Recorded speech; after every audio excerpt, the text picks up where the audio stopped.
Greetings, everyone. Welcome to a Tuesday edition of the Southside Beat here on DK Pittsburgh Sports Steelers YouTube page and everywhere where you can find podcasts, Apple Podcasts, Spotify, Google, pretty much anywhere you can find a podcast. We're probably there. Thank you guys so much for joining me today. Flying solo, my name is Chris Halicke. Corey Christen is on the South Side today, covering first day of mandatory minicamp. So, good stuff is going to be coming from there. Good stuff has already come from there. If I haven't even had a chance to read it yet, but if you haven't seen it already, Corey has already written a story on Arthur Smith. That's on our DK Pittsburgh Sports page right now on our Steelers page, and you can go read it. I'm excited to read it. Probably as soon as I'm done recording this podcast, going to read it myself.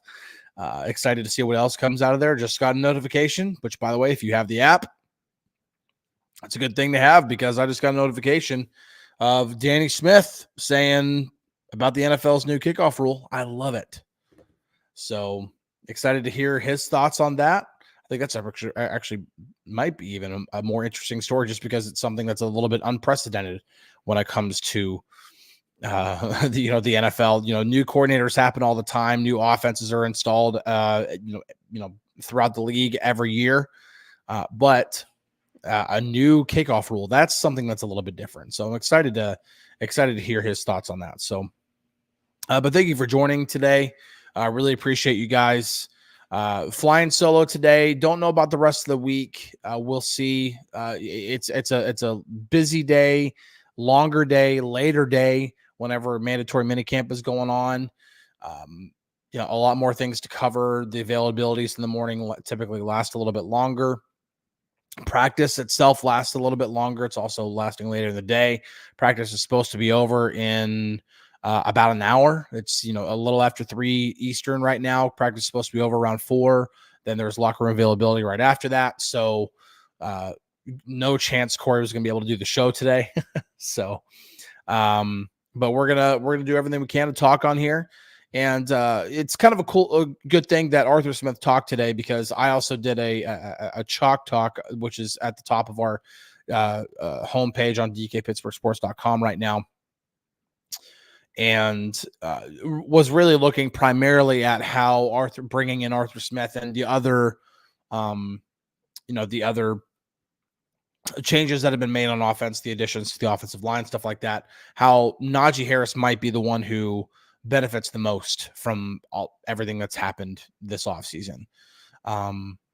Hoping, obviously if you're a Steelers fan and you want the Steelers to run the ball better, to be a better offense, Naji being better would be a good thing. And it's really, really interesting. Like I said, I'm interested to see what Arthur Smith said because I'm intrigued by Arthur Smith. Wasn't necessarily my favorite choice, my favorite candidate.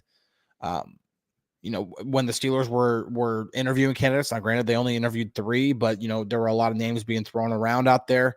Zach Robinson was really interesting to me. What's his face? Clint Kubiak was an interesting name to me. But the Steelers didn't even wait around for Kubiak to interview. They went ahead and hired Arthur Smith. But the more and more I've looked at what Arthur Smith has done, how he's been successful in this league, and I understand that there's a lot of people that maybe think that the last 3 years in Atlanta are more indicative of the type of coach that he is than compared to that the last 3 years are more indicative of the type of coach that he is compared to what he did in Tennessee. And so, that's,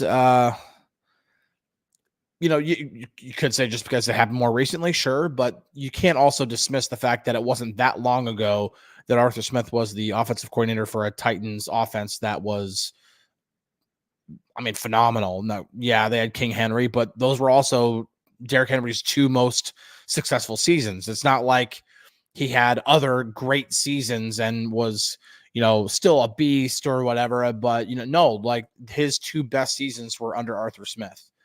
So just curious to see, okay, how does Arthur Smith maybe unlock more from Naji? Because it seemed like when Arthur Smith took over as offensive coordinator, Derrick Henry hit another level.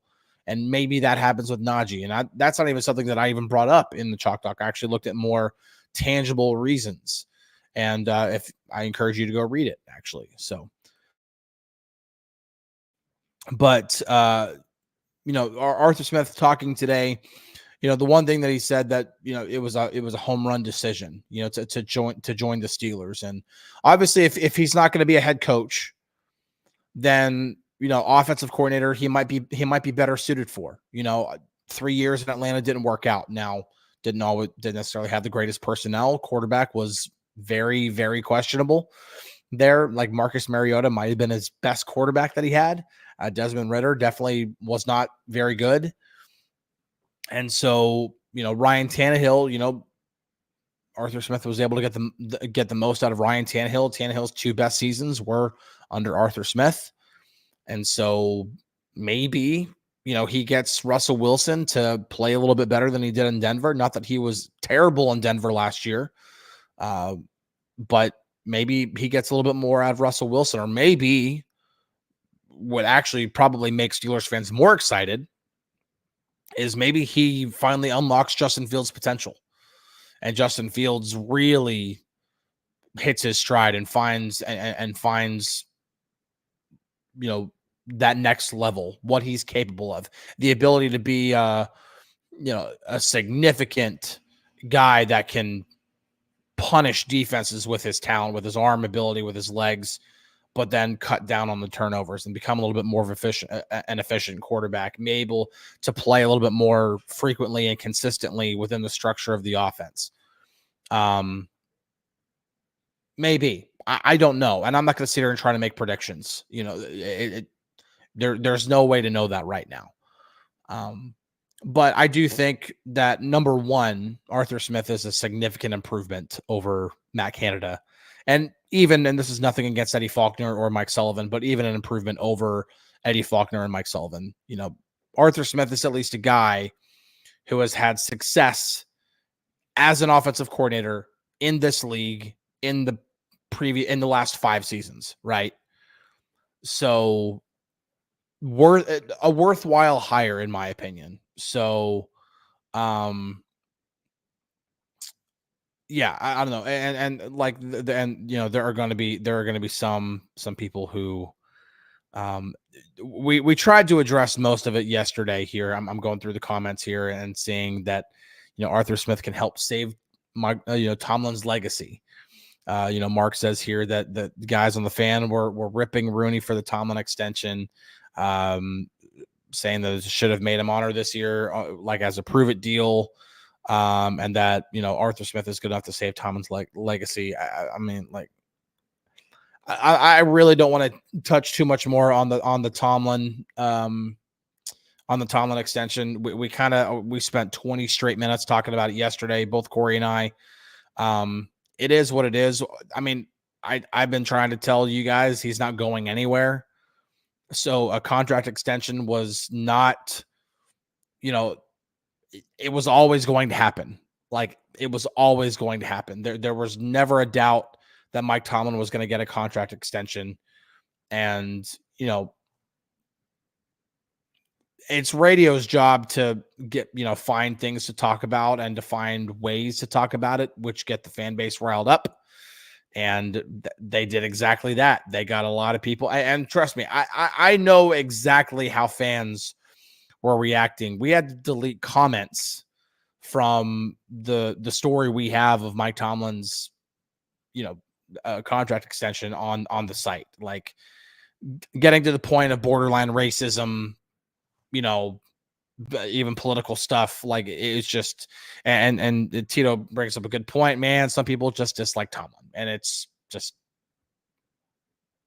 true. Some people, like, the head coach is always, the head coach and the quarterback always get way more praise than they deserve and way more criticism than they deserve. JW says, don't delete the comments, let people expose themselves. Yeah, but we can't just leave racist comments up. We just can't. It's just one of those things where we're not gonna leave them there. And trust me, I know the person that made those comments. I don't know them personally, but I've seen them make comments in previous articles at pretty much anything Steelers, even some other teams like Pirates or Penguins, even, that the guy just hates Mike Tomlin for whatever reason. So I understand it. Yes, let those people expose themselves, but we can't just leave the comments there. It's not good for business. Mark says, we knew Coach T was getting extended, but nothing else to talk about right now. Well, but it's kind of the same thing. Like, I still wrote a story when Troy Fautanu signed his rookie contract. It wasn't an elaborate story, but it's still news. Even if it's going to happen, like everybody knew Troy Fautanu was going to sign his rookie contract. That's what draft picks do. Even if it doesn't come until later, they sign their rookie contract. And it's still news. You still have to talk about it. You still have to write about it. Same thing whenever the head coach gets a contract extension. You have to write about it. It's just, and there are going to be people that don't like Mike Tomlin, and I have tried to be as fair about it as I possibly can be. The man is not above criticism. When you go 7 straight seasons without a playoff win, when this franchise prides itself on not playoff appearances but Super Bowl trophies, as it is the franchise that is tied for the most Lombardis,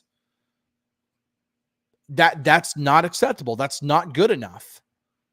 And I think a lot of people, recency bias is a real thing.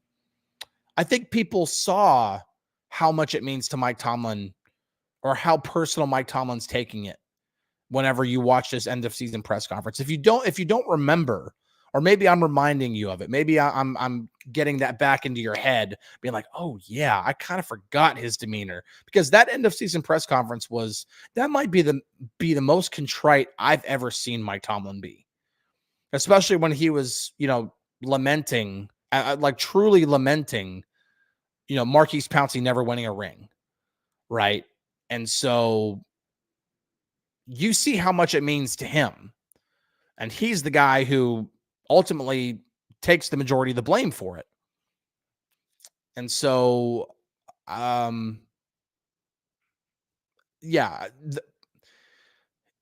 typically in today's day and age, now I might be, kind of sharing where I stand on the political spectrum and stuff like that. Typically, you have people who are way on one side or way on another side. And typically, majority of the time, the truth is usually somewhere in the middle. Usually. Not all the time, but I think a good portion of the time, the truth is somewhere in the middle. Does Mike Tomlin have his flaws? 100%. He is not a perfect coach, and he is not above criticism. 7 straight seasons without a playoff win. Plenty of ammunition for criticism. Like another one John brings up here. Mike T has his pros and cons. The OC before Canada was the straw that broke the camel's back.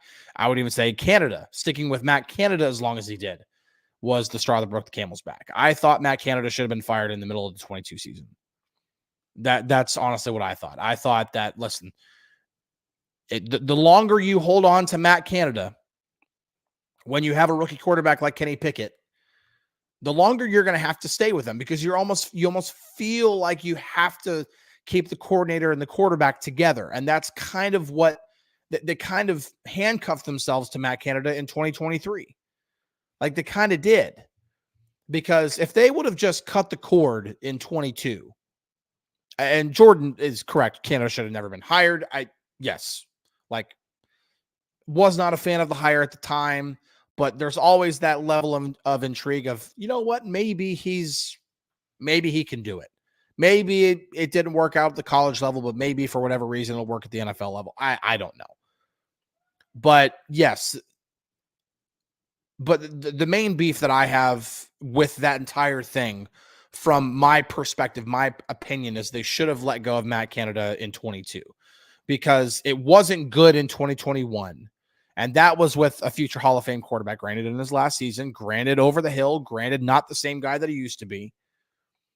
but there were at least some kind of flashes there. And you don't really kind of give up on an OC after just one season.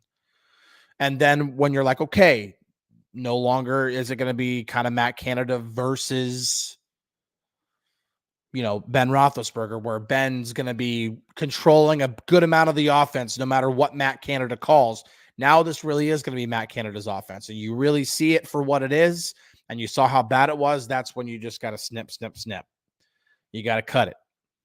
Because, again, the longer they held on to Matt Canada, they were going to have to feel handcuffed to him, which is exactly what happened, especially whenever Kenny seemed to play better down the stretch, which is exactly what happened. And then at that point, it's kind of like you kind of have to stick with him. Because if Kenny was, going, trending upward, which he was at the end of 22, I don't think anybody can debate that. Even for me, who has been highly critical of Kenny, he was trending in the right direction. And so at a certain, there's a legitimate argument to hold on to Matt Canada at that point. But if you would have cut the cord in the middle of the season, gone with an interim OC and been like, okay, let's start fresh. Kenny's going to be the guy from day one of OTAs or day one of offseason program, whatever you want to say. And then you can start fresh with that. Almost kind of like throw the rookie season out. Like, no, they kind of had to stick with it. All of that aside, that kind of longer, tangent right there, but it all goes into the fact that Mike Tomlin has his faults. Sticking with Matt Canada for too long is one of them. 7 straight seasons of no playoff wins is another one. But as I pointed out yesterday, I don't think there's anybody who can truly deny it, unless you really just are a hater, that Mike Tomlin raises the floor of any team he coaches. That there have absolutely been multiple seasons, including that 22 season, in which they probably should have finished below 500. They probably should have had losing seasons. But Mike Tomlin has gotten the best out of his players, gotten his players to buy into what he's selling, and they figured out a way to at least salvage, a 500 season. Now, that's not what Mike Tomlin wants to do. But I think the one thing that you can at least say when it comes to when's the right time to cut the cord from a head coach, one of the biggest tells, and I think this is actually kind of transcendent among just throughout all sports, not just football, but baseball or hockey or soccer or basketball, is when the players are no longer buying into the message, when the head coach really loses the locker room. And when I say loses the locker room, I don't mean in a disrespectful way, but the messaging is getting stale. Players are no longer buying in when it comes to everything, when it comes to effort, when it comes, you can just sense it. You could sense it whenever, for those of you who are Penguins fans. Sorry. You can sense it if you're Penguins fans. You could sense it when the end of the time was coming for Dan Bilesma. You could definitely sense it when the end of the time was coming for Mike Johnston, right? And you could sense it with Michael Therrien. And shoot, man, both of those coaching changes, when they sensed it, 2 of those ended up in Stanley Cup wins, right? Whenever they replaced Michel Therrien with Dan Bilesma in 08-09. It turned into a Stanley Cup win. When they did the same thing with Mike Johnston, when they replaced, Johnston with Mike Sullivan, and that turned into a Stanley Cup in 2016. It happens sometimes, and you can tell when the coach is losing it. Mike Tomlin is as cliches get. And somehow over the past 17 years, Mike Tomlin's messaging has never gotten stale amongst multiple generations of players. Players in 2007 were not the same as they are now, right? That's just the fact. That's what happens over 17 years. And somehow the messaging hasn't changed. And players are still buying in just as Yeah, players are still buying in. As somebody who is like, granted, wasn't in there at all last season, will be this year. But somebody who's been there as recently as the 22 season, yeah, those players love playing for that guy. And that's something that you can never, that's something that can't be disproven. Those players love playing for that guy, and he hasn't lost it. So, um, yeah, but trying to keep, somewhat, tabs on the comments, and really, we really need to make sure that we're, keeping things a little, let's keep it civil. And Cody, brings up, again, fair points here. Great leader, but questionable coaching and hiring decisions. No doubt there. Some coaching decisions, yeah, you can have, like, he's not the greatest tactician when it comes to, when it comes to the football field. He's not terrible. You don't make it this long as a head coach in the NFL without understanding the game, right? But at the same time, maybe we need to see some different things on defense in order for the defense to get back, because the talent's there. They got TJ Watt, the best defensive player in all of football. They got Minkah Fitzpatrick, one of the best safeties, if not the best safety in the league when he's healthy. They got plenty of talent. They got Joey Porter Jr., a possible budding shutdown cornerback. They've revamped that inside linebacker room with Patrick Queen and Peyton Wilson. And I mean, shoot, man, it's yeah.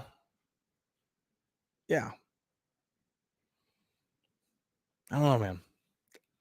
The criticism's always going to be there. It just is. So the criticism's going to be there.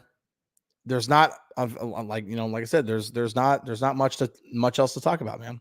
I mean, Mike Tomlin's here to stay.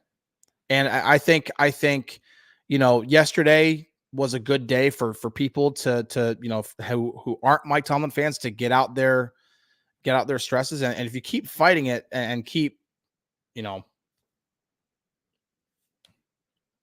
it's just going to continue to be explosive, and it doesn't need to be. Yeah. All right. Yeah. Let's Damon's right. Let's change the subject. Let's get back to it. So, I'll tell you this. I not to dive too much into my chalk talk, because I would prefer you guys to go read it. But it was really interesting to find some of the things about Naji Harris. Whenever I've trying to find out if this is going to be the right fit. Because when the Steelers decide to not pick up his 5th-year option, which to me was, holy crap, like that thought, to me, that was a slam dunk decision. I was like, for sure, you got to take Naji Harris. It's $6.7 million or $6.8 million. You got to keep him for 5th year. Like that's easy, especially with 3 1,000-yard seasons in 3 years.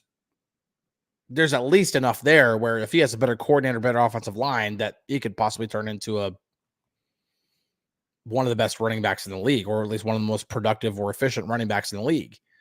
And I honestly don't think that Naji's running style will always be the most efficient, but productive it can be. But one thing that I thought was really interesting, because, there's a lot of concern from fans about, okay, Arthur Smith typically runs a wide zone offense. Okay. How does Naji Harris fit into that? Some fans don't think that he can be a good wide zone or outside zone runner. And ironically enough, whenever the Steelers decided to switch to more outside zone runs under Matt Canada, Naji Harris has actually been better than his career average and consistent as an outside zone runner. His career yards per carry is 3.9, right? 3.9 yards per carry for his career. Over the past 2 seasons, he has averaged 4.3 yards per carry on all outside zone runs and in each of those seasons. So 4.3 in 2022, 4.3 in 2023. That's as consistent as it gets, right? Now, I don't remember the exact number of carries, but it was a lot, because the Steelers became predominantly an outside zone team. So the majority of Naji's carries were going to be outside zone. And he's actually been better as an outside zone runner than he was in gap or man or, inside zone or anything else. And so that makes me think, like, okay, maybe this could work under Arthur Smith with somebody who might understand how to coach it better. Details are very, very important when it comes to properly executing wide zone, outside zone, things like that. You have to have the details down. If you don't, it's going to be messy. It's going to take a long time for that cohesiveness up front to build. Bottom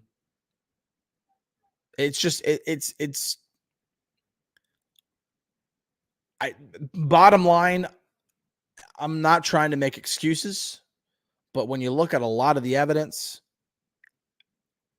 Naji Harris has not been afforded the best situation in his first 3 seasons. Having Matt Canada as offensive coordinator did not help. Having, at best, an average offensive line did not help. So,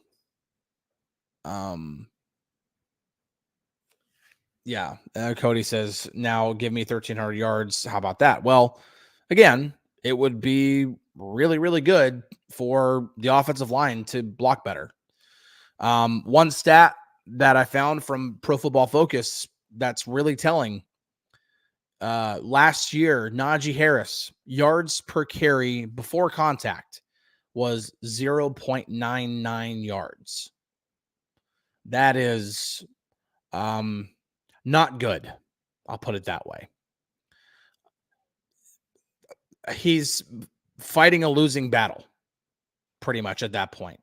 And among running backs that had, I think the way I put it was, among running backs who had at least 150 carries, he ranked 10th among those running backs in yards per carry after contact. So obviously, Naji Harris, he can get yards after contact. It's about improving those yards before contact. Now, some of that on Naji, some of that the way he hits the hole sometimes. Yeah, he's not completely blameless on that, but could a lot of that be schematics? Oh, yeah. Could a lot of that be blocking? Oh, yeah. Could a lot of that be telegraphing? The offense pretty much telling the defense what's about to happen. Yep, that can happen too. Because if you remember, a lot of the big complaints about Matt Canada's offense was pretty much them saying, hey, here we go, we're about to run the ball. Or, hey, here we go, we're about to throw it. And when Naji Harris was on the field, 52% of the time they ran the ball. When Jaylen Warren was on the field, 35% of the time they ran the ball. You want to tell me that defenses didn't pick up on stuff like that? They knew that Naji Harris was going to be running when he was on the field. Especially since the fact that Naji Harris, even though he was a very accomplished pass catcher at Alabama, and even in his rookie season, caught 74 passes in his rookie season, them bringing Jaylen Warren in and him rightfully earning more and more carries, more and more touches, just meant, okay, we don't need Naji in the passing game anymore. Now you're kind of telling me what you're going to do. Naji's going to be out there when you want to run the ball. Jaylen's going to be out there when you want to throw it. So, yeah. I think Naji's not been dealt the best hand when it comes to his first 3 seasons. And even despite some of those things, he's been productive. You can't argue the production. 3,000 yards. There's only, 2 running backs, I think it is, that has more yards in the NFL since he was drafted? Only 2. Pittsburgh Toddy asks a really good question. Why did the Steelers stop using Naji in the passing game? My best guess is because Jaylen Warren emerged as a legitimate number 2 running back. And I would even say now even 1B running back. That's my best guess, because other than that, I have no freaking idea. No idea. And JW brings up something, of a point too, because of mileage. I get that. They want to preserve Naji, because one thing that you can definitely not take away from Naji is availability. He's played through injuries. He's played every single game he could have possibly played since he got drafted. He's played all 17 games every season. I mean, he's played every single game he possibly can. He's never missed a game due to injury. I'm knocking on wood for you.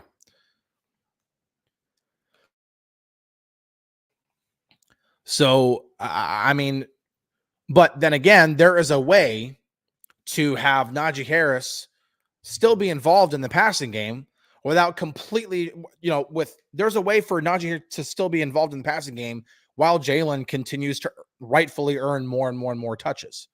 It doesn't have to be Naji's out there for the running plays and Jaylen's out there for the passing plays, because that, again, is telegraphing what you're doing. We're only going to put Naji out there when we want to run the ball. But when Jaylen's out there, man, probably most of the time they're going to throw it, which is exactly what happened. Again, Naji is not completely void of blame here. Same thing. Again, there's usually truth somewhere in the middle. Not to try to bring up the Mike Tomlin stuff again, but there's typically truth somewhere in the middle. Naji's not completely blameless here. There have been times where you've kind of been like, oh, man, like, where's the Naji that we saw? And then a couple of games later, like, there's that Naji. There he is. It seems like there's maybe he's pacing himself. Maybe he doesn't feel like anybody remember Marion Barber for the Cowboys back in the day? It seemed like every time that dude was running the football, he was pissed off at everything and everyone around him. His own teammates, the other team, the ground, the air, the gnats flying around in the air, whatever it was, he was pissed off at everything. And when you play with that kind of intensity every single snap, your body wears down a little faster. Maybe that's what it is. Maybe Naji's, there are some times where it feels like he's taking snaps off where really he's just doesn't feel like he has to run with his hair on fire every single time. I don't know. I'm not going to sit here and try to explain some of the things. But overall, I think outside of those things, you can't really question. You can't really question the other issues, because the other issues are absolutely there, right? They just are. The offensive line's been at best average, like for an entire season. I'm not talking about for a stretch, because, like, yes, down the stretch last year, the offensive line played its best football. Last 4 or 5 games, they were a lot better.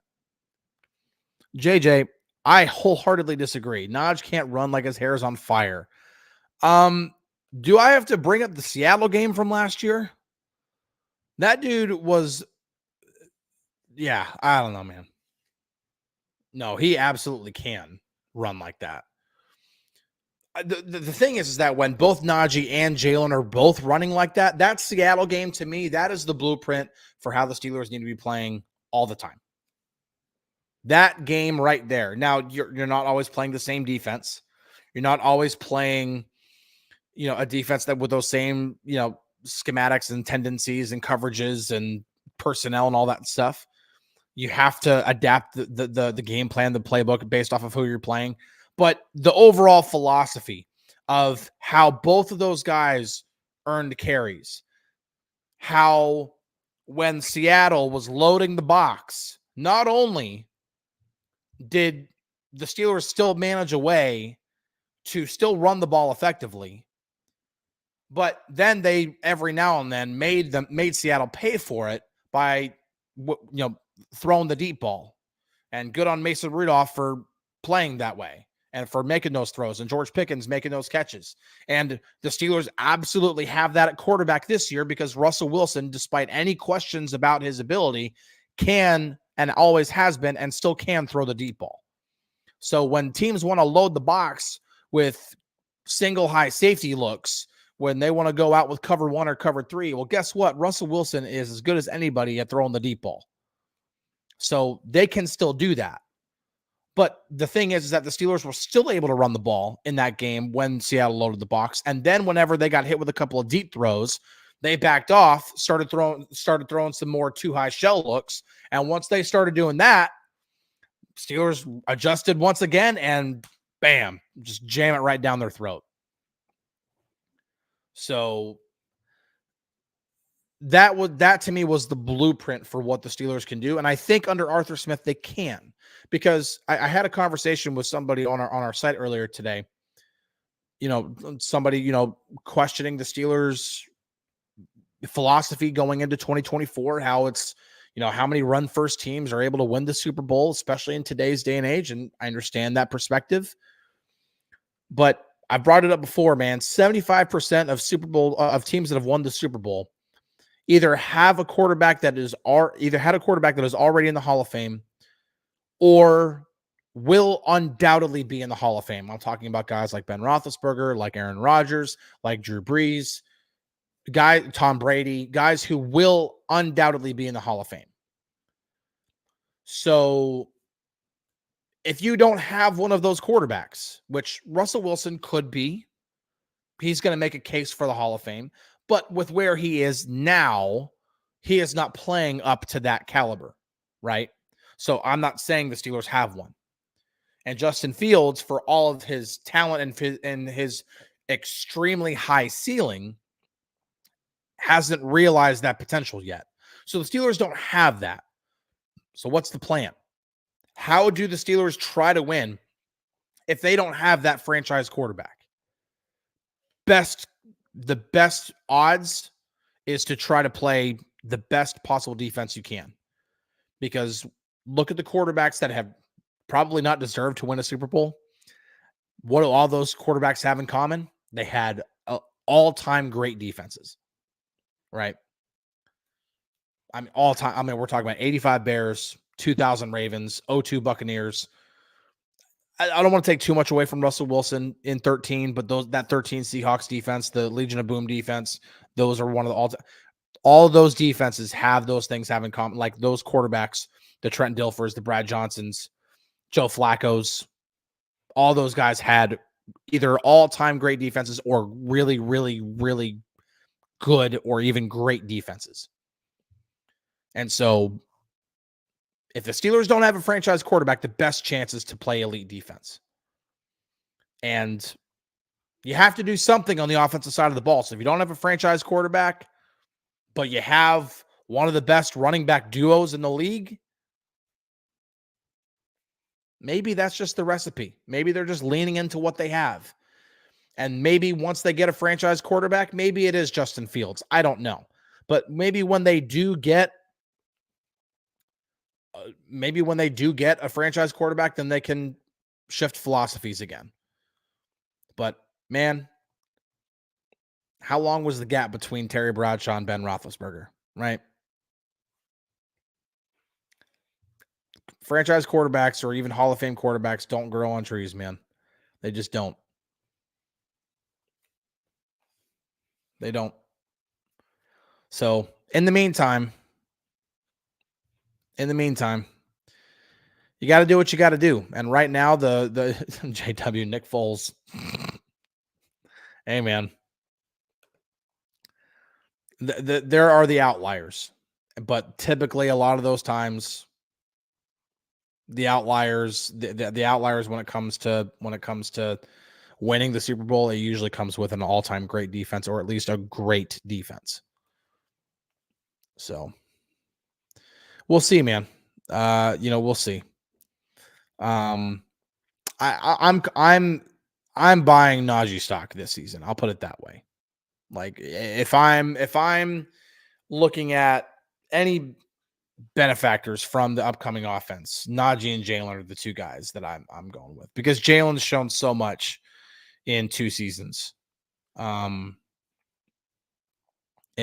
he continues to, and for as much as I think Naji is going to earn more and probably I think he's going to have his best season You can't just forget about Jalen. He's done so much. And JJ brings up another good point. Freiermuth could possibly have his best season under Arthur Smith because Arthur Smith loves tight ends.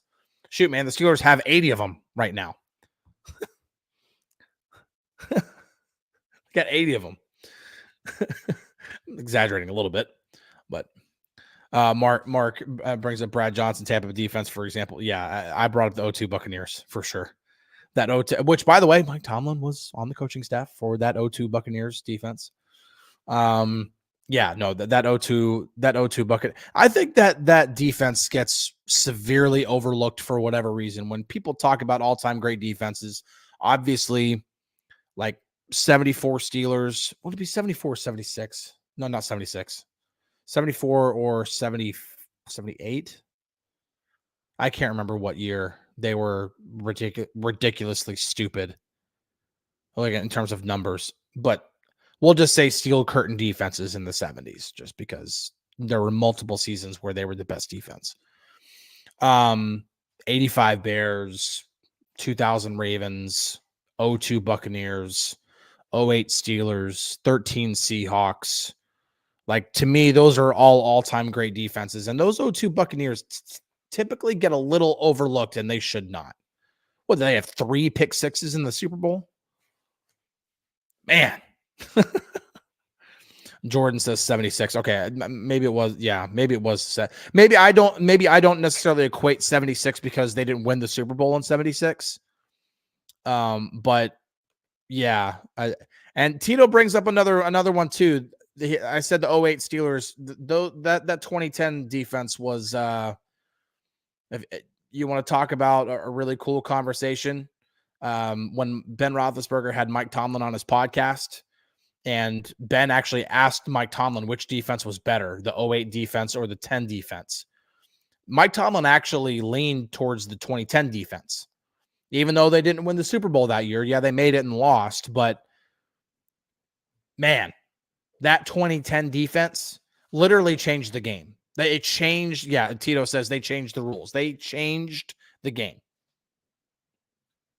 I like that was the year that James Harrison was getting fined every quarter. that was the defense that really got the ball rolling when it came to player safety and concussions and everything like that. That defense was nasty. The 08 defense was great in its own right. It was just collectively, I think that's when everybody was at their collective best. You know, when you look at each individual player on that 08 defense, James Harrison, that was his best season. Troy Polamalu was peak Troy. Ike Taylor was peak Ike.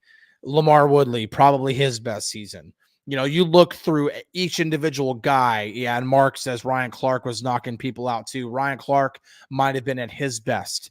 I think collectively that 08 defense, when you look at the individual and you put them together as a whole, everybody was playing their best football, and it just made that defense overall great. And it had good depth. Like one of the greatest examples of depth in that defense was they had James Ferrier and Larry Foote, and then like at inside linebacker, and then, oh yeah, by the way, Lawrence Timmons coming in. Like, holy crap. Like that's 3 legitimate inside linebackers right there. The 2010 defense just wanted to hurt you, and they did. They were going to pound you into submission. They might not have been the best when it came to certain numbers, but holy crap, you were going to get punched in the mouth. And there are ways to win games defensively without just keeping the points off the board. You know, it's called imposing your will, and that 2010 defense, yeah, Tito says it, they were violent, and they were probably one of the most physical defenses of all time. Within the structure of how the NFL looked. Obviously, when you go back to 70s and 80s and even 90s, you look at some of the hits that were like, I think about like the 94 Steelers team, the Blitzburg defense in 94. You look at some of the hits from back then, man, what Greg Lloyd was doing to guys. Can't get away with that in the NFL nowadays. Couldn't get away with that 20 years ago in the NFL. Yeah. So again, if you don't have a franchise quarterback, what's the best way to win, right? Best way to win is with great defense. That's just, it's proven, because again, 75% of Super Bowl winners had a Hall of Fame quarterback. So that's your best option. The NFL is not a star driven league. It's not the NBA. The Mavericks are in the NBA finals right now, mainly because Luka Doncic is arguably the best player in the NBA. And he has a good enough support group around him that they're falling apart now, but he has a good enough support group around him where they could get through the Western Conference and get to the NBA finals, right? You can ride a star if he's especially playing at his absolute best. Can't necessarily do that in the NFL. The one place where it can work is at quarterback, because it's the most important position. And if you have an elite quarterback, it can make up for a lot of flaws. And that's why I think a lot of the time, I think that's one of the main reasons why when Tomlin had to rebuild that defense, when those defenses that we're talking about, those 08 defenses, the 08 defense, the 2010 defense, when those guys all started to leave, they had to rebuild that defense from scratch, because a lot of those guys left within just a few years of each other, and he had to rebuild it. And the worst that they ever finished while rebuilding that defense was 8-8. Why? Ben Roethlisberger. Big reason why. He had a franchise quarterback in his prime. It's one of the main reasons why. And it's one of the reasons why they didn't have to go through a gigantic rebuild, through a lengthy rebuild in which they were, finishing last place, or it's just, they were a franchise quarterback, future Hall of Fame quarterback, can make up for a lot in this league. And if you don't have that, you're limited in your options. And so where are the Steelers now? They don't have a franchise quarterback. They could. Maybe Justin Fields is the guy. I don't know. Maybe Russell Wilson can find some sort of fountain of youth and be really good for another 2 or 3 seasons. I don't know. I'm not holding my breath on Russell Wilson, and maybe it could happen. I'm a little bit more optimistic about Justin Fields playing better in this particular system. Maybe. Not convinced of it. Not trying to predict it's going to happen. Just saying I'm a little bit more optimistic about that than I am about Russell Wilson finding some sort of fountain of youth. But is there a really good chance that the Steelers' next franchise quarterback is not on the team right now? Yeah, really good chance for that. In the meantime, you got to figure out ways to try to win, ways to try to compete. Because imagine if that's the messaging that the Steelers send, and maybe this is a good place to end it. Imagine if the messaging that the Steelers send was, we don't have a franchise quarterback for now, so until we get one, we're just going to kind of mail it in. Why? What? Imagine fans' reaction to that. At least they're trying to win. Might not be the best way, especially in today's NFL, but they're trying to formulate a plan. And if you don't have a franchise quarterback, the best way to do it is with great defense and doing whatever you can to keep the really good quarterback that you're facing on the sideline. What's the best way to do that? Hold on to the football. Best way to do that is with a really good running game. So if you can run the football really effectively and play really good defense, it gives you a puncher's chance. That's the best way I can put it. And that's why this upcoming season, I'm not going to predict for the Steelers to win the Super Bowl or even make it to the AFC Championship. I'm just not. I'm not convinced of that. Am I convinced that they could be good enough to make the playoffs? Yep. I think they could be. Could they be good enough to maybe snap that playoff win drought? Possibly. Maybe. I want to see more.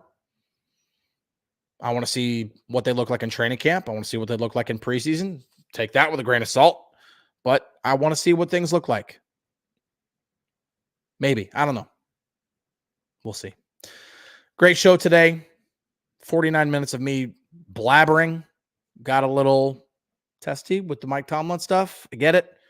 If you're pissed off about it, I understand it, but we knew he wasn't going anywhere. So just better days ahead, right? Try to be optimistic. Thank you, everybody, for the show today. Thank you for joining. Going to wrap this up. And, yeah, man, that was a long show today. 50 minutes now. We'll see about tomorrow. Probably going to be the same situation. Corey probably won't be able to join. I think it's the same time tomorrow, for like same times for everything tomorrow. So I highly doubt that Corey will be able to join. We'll get him on one more time for sure. No matter what, we'll get him on one more time because we know it's his last week here at the company. So, we'll definitely get him on one more time. In the meantime, you guys have a great evening, great night. See you tomorrow. Catch you guys on the flippity flip.